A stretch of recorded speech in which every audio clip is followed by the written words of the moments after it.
Yo, Bakayalo, Kono Yalo, et oui, on se retrouve pour une petite review de la saison 1, épisode 1 à épisode 24 de Dororo. Si tu n'as pas vu les épisodes, je te mets le lien en description, comme ça tu pourras directement aller voir la saison 1 sur Voir Anime, et puis après tu reviens pour voir la review, parce que effectivement je vais spoiler comme un bâtard, comme d'habitude. Donc vas-y, je te laisse le temps d'y aller, et puis après tu reviens, tout simplement. Bon, le thème principal c'est, est-ce que tu es prêt à sacrifier ton fils pour sauver le peuple ?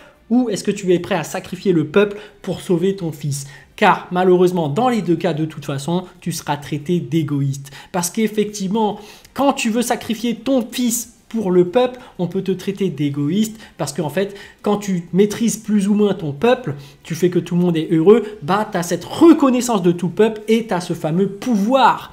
Donc en fait, tu penses qu'à ta gueule et tu es prêt à sacrifier ton propre fils pour sauver ton peuple.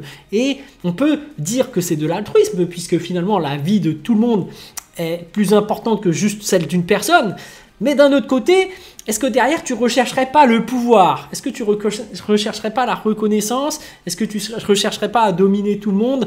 Voilà, la première problématique c'est ça. Et d'un autre côté, quand tu sacrifies ton fils pour le peuple, bah c'est un peu difficile en termes de moralité et même de conscience, parce que ça te tracassera toujours d'avoir sacrifié ton propre fils. On rappelle que c'est ton propre fils et que voilà, par rapport à ta famille, par rapport à tes valeurs familiaux, tu risques d'en prendre un coup, et je sais pas si ta conscience finalement te permettrait de continuer à vivre finalement après avoir sacrifié ton propre fils. Disons les termes, hein. Après, si tu n'as pas de notion de famille, tu t'en fous complètement. Bon, après, ça dépend de l'éducation de chacun, mais c'est très compliqué pour moi de sacrifier mon fils pour le peuple, hein, disons les termes. Mais d'un autre côté, sacrifier le peuple pour son fils, bah, ça fait aussi un effet égoïsme, puisque finalement, bah, tous les jours après, tu verras ton propre peuple souffrir dans la misère, qui t'imploreront de faire quelque chose. Et face à toute cette souffrance, est-ce que toi, tu serais prêt à donner de ta personne? Parce que c'est plus simple, en final, je trouve, de se sacrifier pour le peuple que de sacrifier son propre fils. Tu vois le délire? Parce que là, c'est ton choix, c'est toi, tu le fais de toi-même. Alors que là, le père, le roi du peuple actuel, c'est très compliqué de prendre cette décision. Et lui a fait le choix de sacrifier son fils pour son peuple.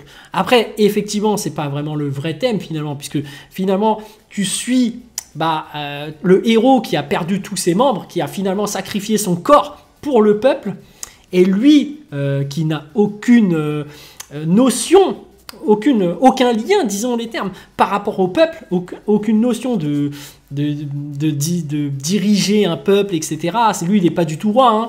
Donc lui, tout ce qu'il a en tête, bah, c'est récupérer son corps. Il ne comprend même pas le fait de se sacrifier pour les autres, puisqu'il n'est pas conscient finalement, il n'a pas vécu la chose, il n'est même pas au courant du problème. Lui, tout ce qu'il voit, c'est que légitimement, il a son corps, donc il veut le récupérer. À un moment donné, il commence à prendre un peu conscience, mais tu sens qu'il n'a pas totalement tilté le but, l'enjeu du problème, tu vois. Donc c'est ça qui était un peu décevant, tu vois. Et au final, il récupère son corps. Donc au final, bon, lui n'a pas eu ce questionnement philosophique. Moi, je trouve que voilà, c'est très intéressant quand même d'avoir ce questionnement, mais en réalité, ça ne nous concerne pas vraiment. Ça concerne plutôt un président qui doit diriger un pays, ou un roi, ou quelque chose comme ça. Voilà, une dynastie, ou je sais pas quoi, parce que finalement, moi, j'ai aucun impact. Tu vois, sur le peuple, même si je sacrifie quelqu'un, mon fils, un membre de ma famille ou quoi, ça change rien. Ça change rien. Alors que là, lui, il a vraiment le choix. Bon, après, ce qui est intéressant dans cet animé, c'est quand même que tu as un décor super beau, je trouve. Parce que tu voyages, tu vois le Japon d'un côté médiéval de l'époque, tu vois. Et c'est super bien fait. Là, il faut remercier le studio d'animation MAPPA, parce que c'est vraiment très beau. Tu es immergé quand même dans un nouveau monde et tu voyages, mine de rien. Moi, j'avais voyagé au Japon, Shibuya, Kyoto, et c'était génial. C'était génial. Mais tu n'avais pas connu l'époque d'avant. Et là, on redécouvre un peu l'époque d'avant, avec le côté médiéval, tout ça. Y en a qui kifferont ça. Tu as un côté historique, je trouve, dans cet animé, même si ça n'a rien d'historique, puisque tu as des espèces de démons qui sont capables de cohabiter avec des humains, et forcément, le héros, pour récupérer son corps, bah, il doit tuer tous ces démons Et c'est ce qu'il fait. Et au final, bah, tu as tout ce lore avec les démons, les pactes avec les démons. Et c'est finalement ce que fait le père. Hein. Il a pactisé avec le diable pour pouvoir devenir l'homme le plus puissant. Et c'est souvent ça qui arrive. Hein. Quand on dit, est-ce que tu veux devenir quelqu'un de pouvoir? Est-ce que tu veux monter dans la hiérarchie? Est-ce que tu es prêt à pactiser avec le diable? Prêt à sacrifier tout ce que tu as pour monter au sommet? Et c'est ce qu'il fait clairement. Donc il y a un côté égoïste, mais tu vois, tu dois quand même sacrifier de ta propre personne, sacrifier ton propre fils, qui est très compliqué. Et c'est ce qu'il fait, hein, malheureusement. Et il va en découdre finalement. Et est-ce que finalement, pour sauver ton peuple, était-il nécessaire de sacrifier ton fils? Parce que finalement, est-ce que le peuple n'aurait pas été capable de s'en sortir toute seule? Est-ce que finalement, les problèmes qu'a le peuple, c'est-à-dire cette misère, cette famine, est-ce que ce n'est pas plus au peuple de devoir s'en sortir par eux-mêmes et vouloir accepter la guerre et tout ça? Parce qu'il y a un débat philosophique derrière à la fin qui t'ouvre vers cette voie. Donc finalement, est-ce que la responsabilité du peuple était forcément redirigée sur le roi, sur le dirigeant, ou est-ce que le peuple a aussi sa part de responsabilité?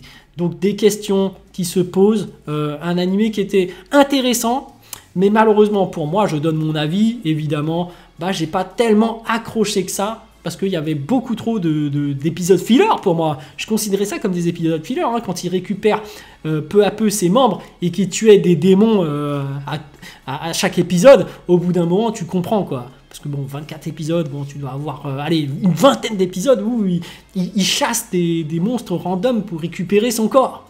Alors que derrière, moi, je voulais vraiment des épisodes voilà, où on se centre vraiment sur l'histoire principale par rapport à ce qui se passe par rapport à la royauté, son père, la dynastie, l'héritage finalement, qui allait succéder. Est-ce que c'était son premier fils ou lui? Est-ce que lui, s'il revient, il aurait un petit héritage? Voilà, il y avait pas mal de problématiques dans l'histoire. Après, il y avait aussi cette gamine aussi. Bon, c'était une Zumba hein, quand ils ont fait « Ah, c'est un mec et au final c'est une fille ».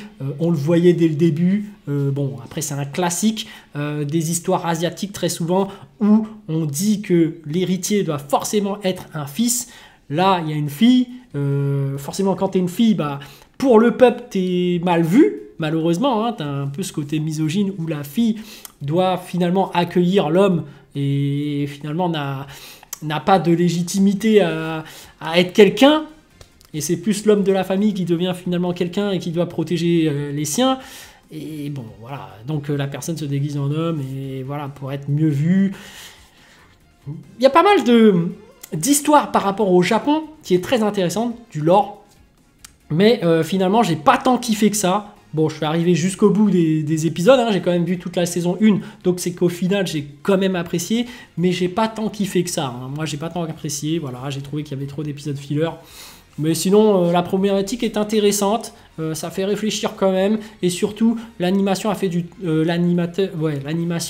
le studio d'animation, pardon, a fait un très bon travail concernant l'animation, parce que je trouvais que c'était bien fait, bah, c'est ma part. Hein. Bon, il y avait un ou deux épisodes où c'était moche, faut dire les termes aussi, mais sinon, globalement, le tout, ils ont fait du très bon boulot. T'es vraiment immergé dans ce nouveau monde, dans le Japon médiéval de l'époque. C'est ça qui est super intéressant. Moi, ça m'a fait quand même voyager. Donc voilà, petite review. Après, chacun kiffe ou pas. Moi, je sais que c'était quelqu'un, Goldie Soul, qui m'avait recommandé de regarder cet animé ou ce manga, je sais plus trop. Lui, il avait super bien kiffé. Moi, c'est pas trop le cas, mais je trouve que quand même c'est intéressant, ça fait réfléchir et surtout ça te montre un monde du Japon de l'époque qui est intéressant, qui te fait voyager finalement dans ce monde. Voilà, allez. Sur ce, je vous dis donc à plus dans le bus, ou plutôt à plus tard dans le car, ou plutôt à bientôt dans le bateau.